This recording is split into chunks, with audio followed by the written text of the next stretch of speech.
Hello guys, I'm going to show you how to fix the wobbly head problem of the Philips Sonicare toothbrushes. Sadly, this is something that happens pretty often, especially after 1 or 2 years of use of this toothbrush. What happens is that, as you can see, the toothbrush head gets wobbly and it makes a super loud sound and it isn't cleaning the teeth correctly anymore.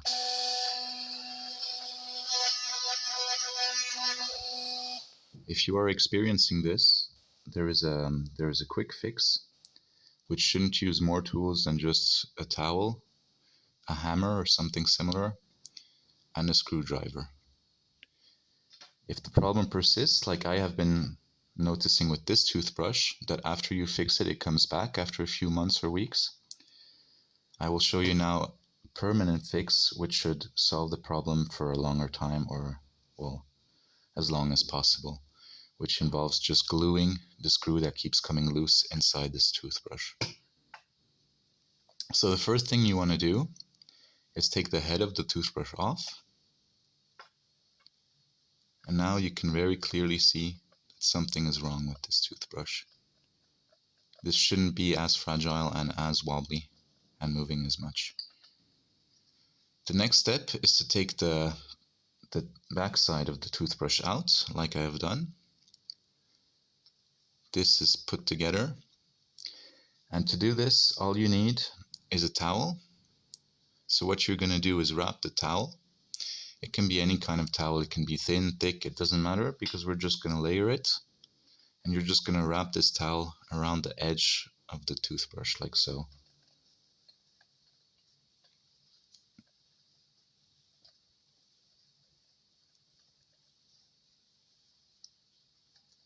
Once you have done that, it should be safe to hammer on this toothbrush without breaking it or damaging the casing. You won't even see any scratches because this layer of towel is enough to protect the toothbrush.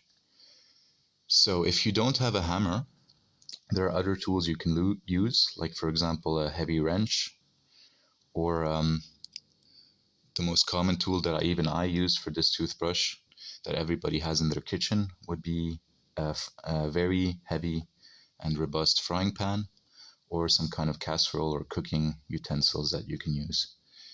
You don't want to hit on it too hard, but at the same time you don't want to hit too softly, so just find a sweet spot, something not too hard and not too soft, and you're going to have to hit it a few times, at least for like 1 or 2 minutes. So I'd say maybe like 20 times you hit with medium strength, and you turn around a bit while you're hitting, so that you don't just hit the same spot over and over again, but you're hitting it all around so that it can come loose all around. And once it starts getting loose, like this, you can then just pull it out with the fingers, or if it's still a bit hard, you can take a screwdriver, like this, and just try wedging it out. Once it's out, you will see the inside of the toothbrush, and the next step will be to get this out of the casing of the toothbrush. So for this, there are 2 clips on each side. One is here and one is here. They're about 1.5 to 2 centimeters down inside the casing.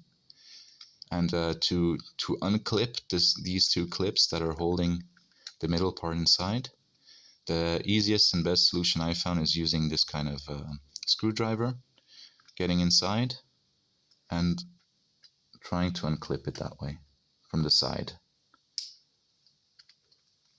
I don't know if you guys could hear that, but that made a click because it unclipped. Now this side too. Both sides are unclipped, and now you can try pulling it out or using the screwdriver to leverage it out. As you can see, this is slowly working. Try not damaging the copper coil, which you can see around here. You see that? Just try wedging it out slowly, and you can use your fingers as well, and it should come out like this. I'm just going to show you guys the clips a little bit better. Here you go. Here you can see the 2 clips, one here, and these were holding it firmly inside the casing. So if you unclip it like this with the screwdriver, coming in like this and just pressing against it, and then the second one, and then pulling it out, it should work without a problem. Now we see the inside of the toothbrush. The first thing you want to check is, I just have to focus, is this part right here, right next to the red coils. Here there is a magnet, so if I touch this with my screwdriver, it's going to stick to this big magnet.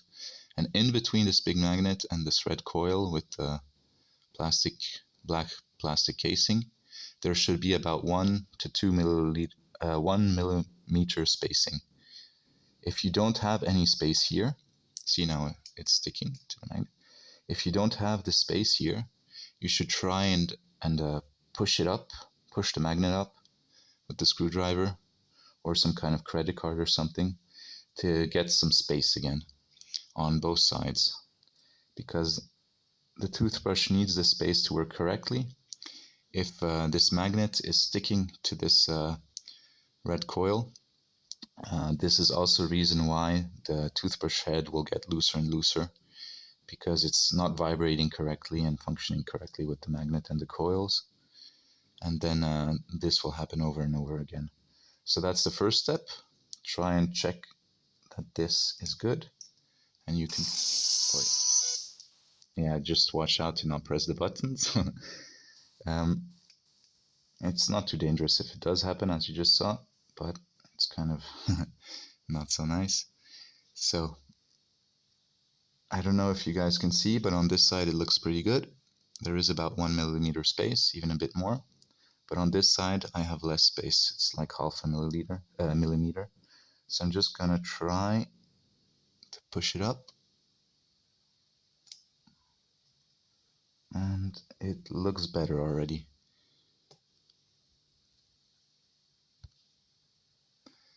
If this is your first time doing this, don't worry, it takes some time and it's probably not easy, but if you've done it once or twice, you'll see that it gets very easy and very straightforward. It's the same with hammering the case in the beginning with the towel. The first time I tried it probably took about 5 minutes because I was hammering very softly and slowly, and I didn't want to break anything. So don't worry, don't get impatient, it'll come. Now, I think this part is good. It looks pretty good here.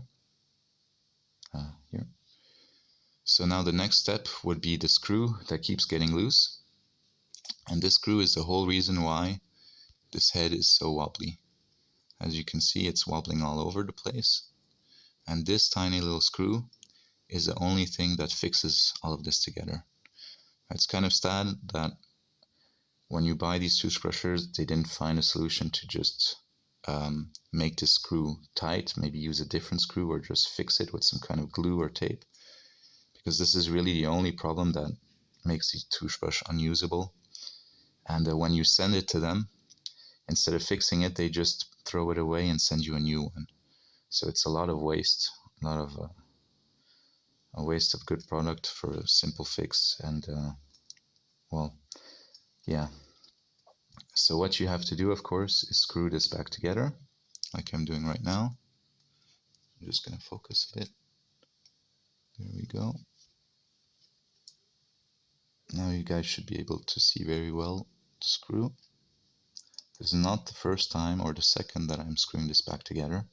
And this is why, as you can see now, it's not wobbling anymore. But I don't want to have to do this again in a few days or a few weeks. Sometimes if you fix it a few times, it goes even faster. Like once I fixed it and a day later, on the next day, it was wobbling again. So to prevent this, we want to now try and glue the screw in place with some super glue that I have here, just to prevent it from happening again. So what I'm going to do is I'm not going to fully tighten it. I'm going to let it a little bit loose, put some glue, screw it tightly, and then put another layer of glue on top. Not too much, just enough. And hopefully that will keep it in place for well, as long as possible. So let's do this. Get the super glue.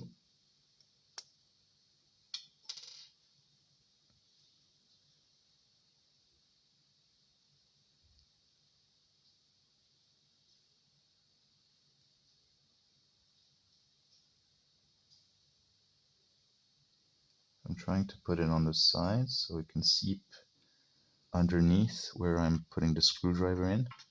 So it's gluing from underneath inside the screw hole itself, and also on top it's creating a layer so that inside and outside it's glued together.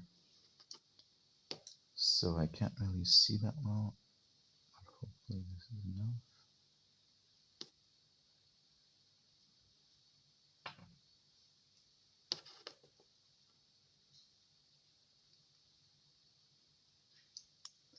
Of course, the screwdriver is going to get a bit of glue, so you'll have to clean it afterwards.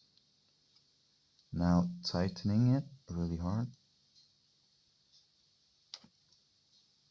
Just testing, and it seems good. Just going to tighten it again.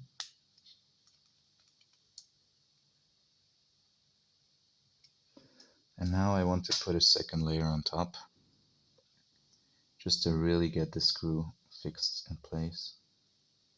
I really don't want it getting loose anymore.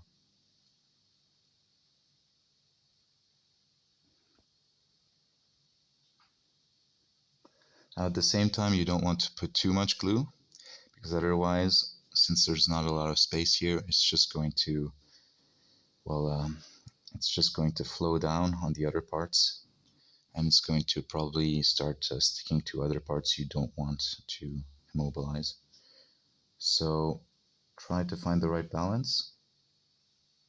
It's not easy at all. It's actually kind of hard even to see where it is and what it's doing. But if you get it correctly, the screw should be pretty stable and you won't need to fix it again in a few weeks. So now I'm going to let it dry, but the rest is pretty straightforward. As soon as it's dry, we can put it back in the casing. For that, it's super easy. You just slide it in and press it so that the two clippers clip again and are fixed. And then you can put the toothbrush head on, and this part, the bottom part, you can just push it in and kind of push it a few times with your thumb so that it stays sturdy. Alternatively, if you do notice that you're having to fix it every few weeks or days, you can just leave this back cap off and don't use it anymore so that you have easier access to the clippers and to taking it out. But yeah, that's that. And hopefully, if you guys have experienced the same problem, this will help you to not have to trade in the toothbrush for a new one or have to buy a new one, whatever is your case.